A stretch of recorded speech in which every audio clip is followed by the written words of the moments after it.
on this fine Friday morning? Well, it's time to review what's making the headlines on the front pages from around the world. And we're bringing now Rise News analyst Dr. Constance Ikoko for that segment. Good morning. Good morning, Adeswa. Good morning, indeed. Happy Friday to both of you. Yes. Okay. To look at the newspapers this morning with us, we have Eniola Akinkotu. He is the chief international correspondent of the Africa Report. Welcome to the program. Well, viewers, welcome, and we will begin with these day newspapers. In Sweden, Shettima woos investors to Nigeria's growing business climate. World Bank to FG conduct audit to reconcile what NNPC owes Federation. Dangote's wealth doubles to $28 billion on new 650,000 barrels per day oil refinery. Sanwo-Olu Anyoku family others extol Iwanyanwo's virtues at tribute night. It was a roll call of the who is who at the tribute night for late Chief Emmanuel Iwanyanwo. He was, until his death, the President General of Ohaneze Ndigbo. The man was a colossus sort of in his lifetime. He was involved in a lot of businesses, including publishing Champion newspaper. Now he's gone to rest at the ripe age of 81. But this also sparks a conversation about life expectancy today. You know, he was of a different generation. Today it's like 56.05%. You know, that's the life expectancy today. We are developing, but in a way also retrogressing. But yes, Chief Iwanyanwo has gone to rest. Eniola. Oh yes, you know, immediately after he passed, we spoke about the life and times of this man. Who was in every sector. You know, I compared him to MK Abiola at some point. You know, he was into aviation, he was into publishing, you know, owned Champions newspaper, he was also into the hospitality business. He was pretty much everywhere. And, you know, he was a staunch Anglican. He was a Knight of St. Nicholas and a generous donor to so many causes, you know. And he did very well for his people, too, as the President General of Ohaneze Ndigbo. Fortunately, he didn't stay in that position for long. I mean, someone who, I'm not really surprised that you have so many people showering him with encomiums. Right. Let's look at The Guardian. Aspect of abuses, but leadership still haunting 4 years after. 129 million Nigerians living below poverty line, says World Bank, and federal government orders residents to relocate from flood-prone River Benue and Niger areas. JAMB relaxes admission age policy for 2024-2025 academic session. Bills for independent candidacy. New South States scale second reading. The bill is aimed at expanding political participation beyond party sponsorship. And then the bill is being discussed during the constitution review going on in the National Assembly. Yes, it's past the second reading, but it would take time to make it to the end. We'll see how that goes, Eniola. Well, it's an interesting bill to me because when you look at the ballot paper, you see that it's only political parties that are there. And so when you start having independent candidacy, I don't know, is it that the picture of the candidate is what's going to be there? And if you have up to, say, 60 independent candidates, how long is that ballot paper going to be? So I think the modalities too, you know, are quite funny. But if you look at the United States, for instance, where you have provisions for independent candidacy, I don't think no one has ever been, you know, has ever emerged president through that process. I don't even think anyone has emerged governor through that process as well. So it's still funny, but let's see how it goes. I think it will be interesting to see how it will work in Nigeria's electoral system. Then one of the stories that you spoke about there, where World Bank is lamenting about 129 million people being thrown into poverty. You know, the previous headline, the previous review, the one on this day, the World Bank was, you know, praising the government, saying that, oh, okay, that the reforms are working. And I don't really understand where the World Bank really stands. In one breath, you are commending the reforms. In another breath, you are then lamenting the number of people that have been thrown into poverty. So I don't know where, I really don't understand where what the World Bank is trying to, you know, get at. Just at the Nigeria Economic Summit Group conference 3 days ago here at Transcorp, the World Bank Vice President was saying that for Nigeria to really reap the rewards of the reforms, you must stay the course for about 15 years. 15 years. By then, I'll be even inching towards retirement. Is that how long Nigerians have to suffer to see the light at the end of the tunnel? So I don't really understand some of the things that the World Bank, recommends for Nigeria. Paul Krugman, he won the economics prize in the Nobel Economics Prize. Lamented a lot about the IMF's structural adjustment program in the 1980s. And he said that it was the worst evil that had been done to Africa since the slave trade.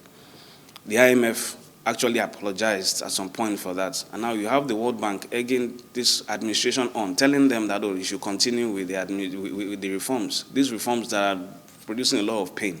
So I really don't understand where the World Bank stands, really.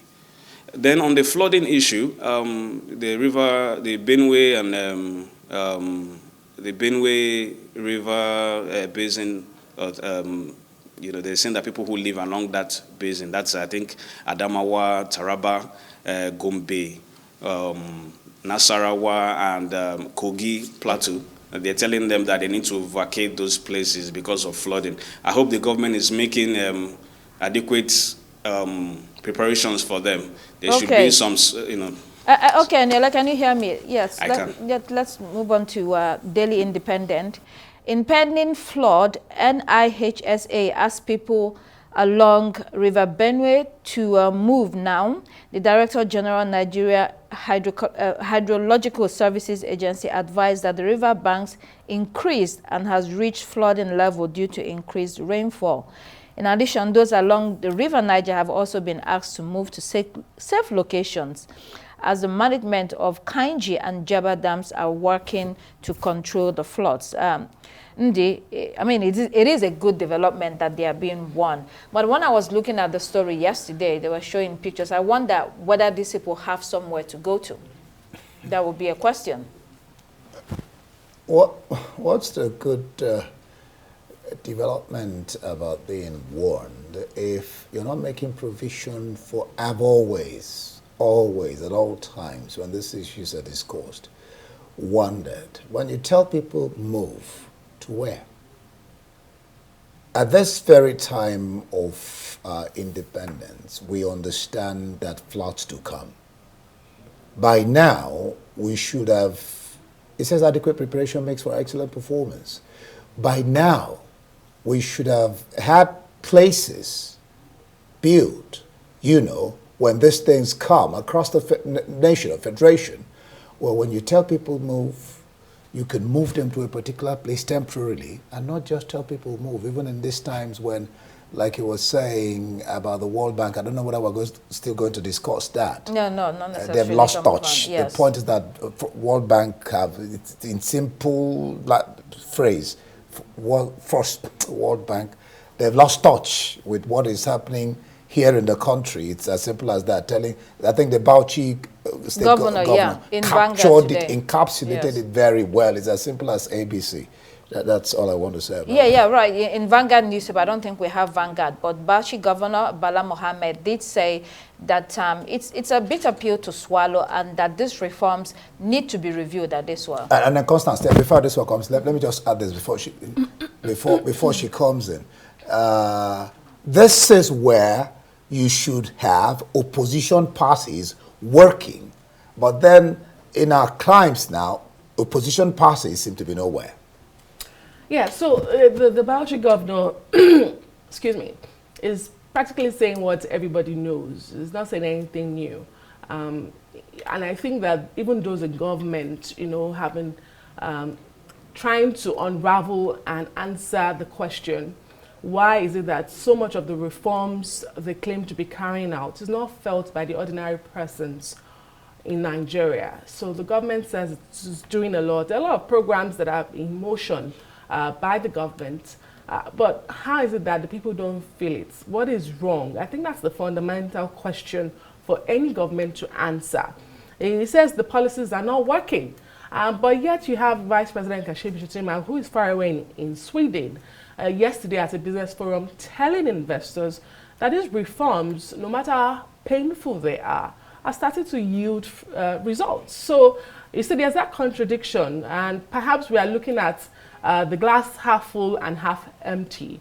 But until the people that you govern begin to feel and see on a daily basis that these reforms you're carrying out affect them positively or maybe negatively, then you cannot say they are working, unfortunately. And then you see Mr. Bala Mohammed, who governs Bauchi State. He is a state governor, and they have responsibilities here, because most times we always say federal government. Yes, we do have a central government that makes the overriding decisions, but there's a lot that can be done at the state level too. So it's not enough to just move the responsibility to the federal government, Eniola. Yes, I agree with you in that regard, 100%. I mean, Nigeria is trying to copy the U.S. system of government. So the state governors have a lot of responsibilities too. But, as a state governor, monetary policy is not under you.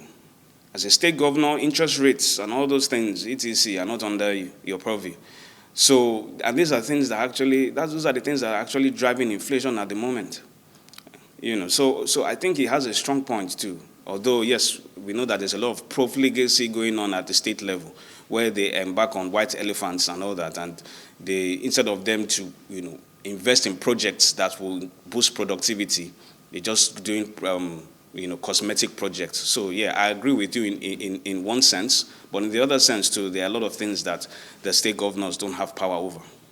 Daily Sun this morning, cholera death toll hits 378, another 14,237 infected. How government arms end up in the hands of criminals, NSA.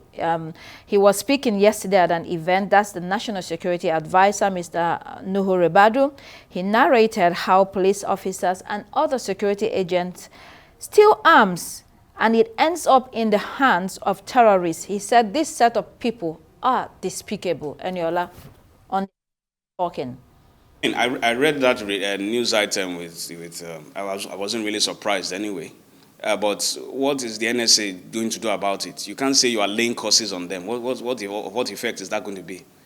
What you should do is you should start arresting them. You should start exposing the bad eggs amongst the security forces.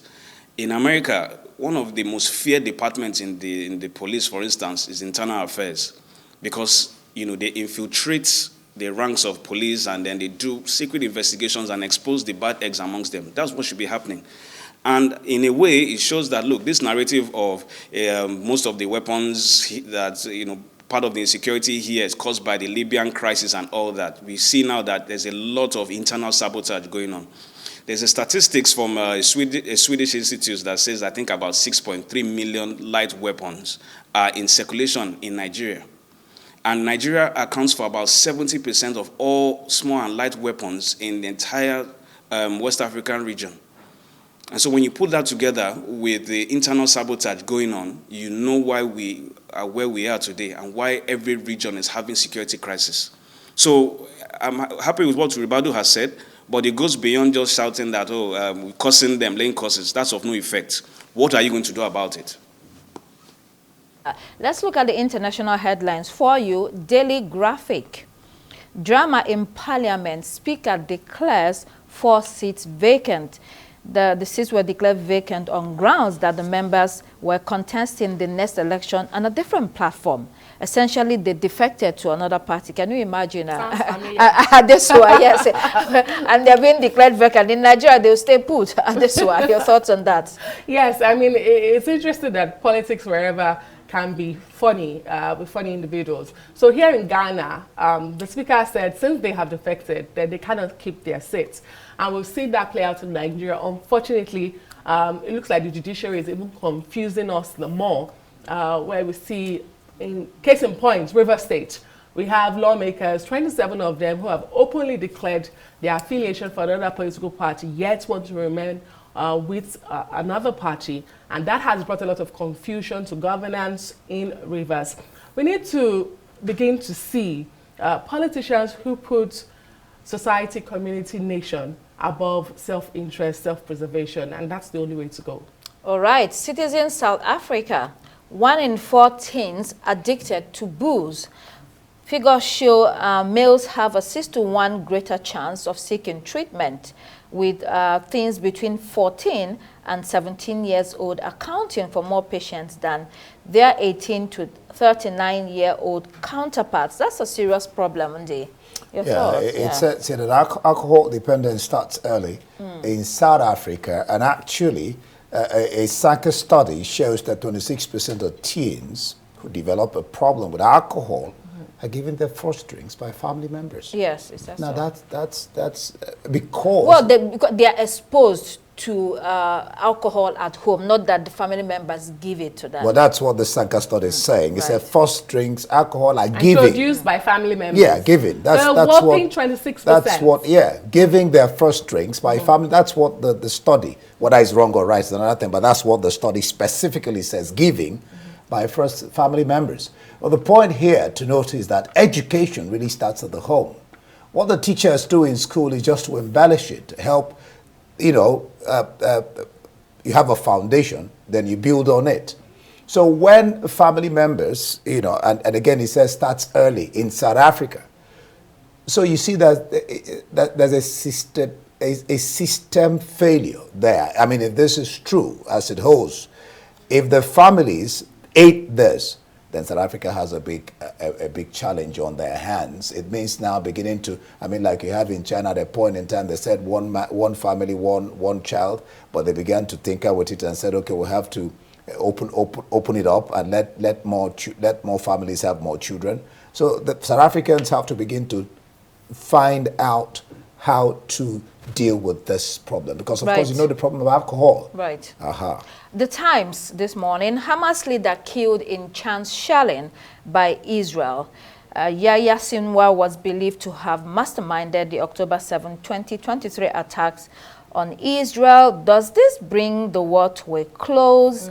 I mean, President Biden is saying, you know, this provides an opportunity for a hostage deal and, you know, to get a ceasefire. But we do not know. What do you think, Eniola? Well, I think most likely there's going to be retaliation from the Hamas. I mean, I don't know how this war is going to end. And as of now, 43,000 people have been killed, mostly women and children. And now that Yahya has been killed, you know, the West is very happy about it, and they're thinking that it's going to be the end. But unfortunately, we've seen this sort of thing play out so many times. It's not going to end. You're going to see retaliation from Hezbollah. You'll see retaliation too from Iran, and of course, this thing will just go on and on and on and on. I read an analysis on New York Times, I think last night, on the implication of this. And look, I think the conclusion is that Netanyahu is kind of happy with what's going on and is going to continue with it. For some reason, I don't really understand why. That's why Benjamin Netanyahu was reported as actually saying that this is not the end yet. Indeed, he had a televised address. So while Washington is saying this is a good day, in fact, Washington says it's a great day for the world. For the world, yes. And it should be the turning point to ending this war. Netanyahu had a televised address and said, no, it's only the beginning of the end, but not the end. And he's saying that it cannot end because we still have hostages in captivity. We need to talk about bringing them back home safe. He's talking about Hamas and other terrorists laying down their weapons. He's talking about Hamas no longer running Gaza. And of course, we all know that that's a very long shot. So it doesn't seem like this war is ending anytime soon, like Eniola said. Yeah. You know why? I watched his broadcast this morning, his body language.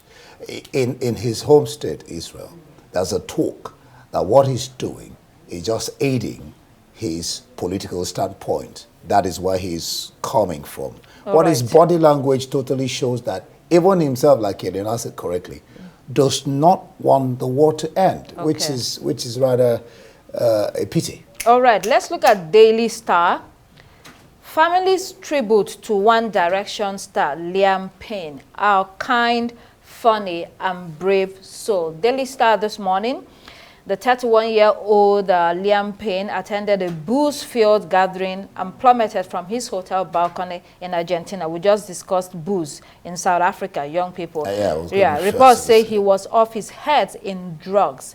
You know, he was much loved. Do we have a sound for One Direction? There was a very good I think that's song. Yeah.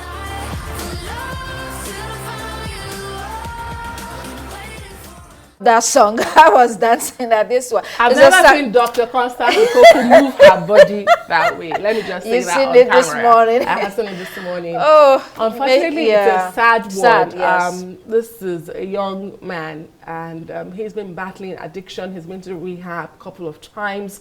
But the search is definitely on for answers as to how and why a British pop star would die in Buenos Aires in Argentina. The family is asking for privacy at this awful time. Tributes have been pouring in. The band we know broke up in 2016, but he's gone solo and he's been fantastic. Unfortunately, it's been this tragic end. Yeah, may his soul rest in Well, peace. from the reports, this has to do with, again, drinking and alcoholism, because Noise was 31 years old. Yes. That is what alcohol and drug can do to a man. I mean, a blow-journeying career cut short because of lack of control is a pity. That the young man had to go. That's all we have for the newspaper review this morning. All right, thank you for watching. Thank you, Constance, and thank you, Eniola, over there in our offside studio. I am Ndi Amogo, thanking you for watching. Next on Arise Bill is the morning show. Don't go away. Good morning. I'm Adesua Omorwan.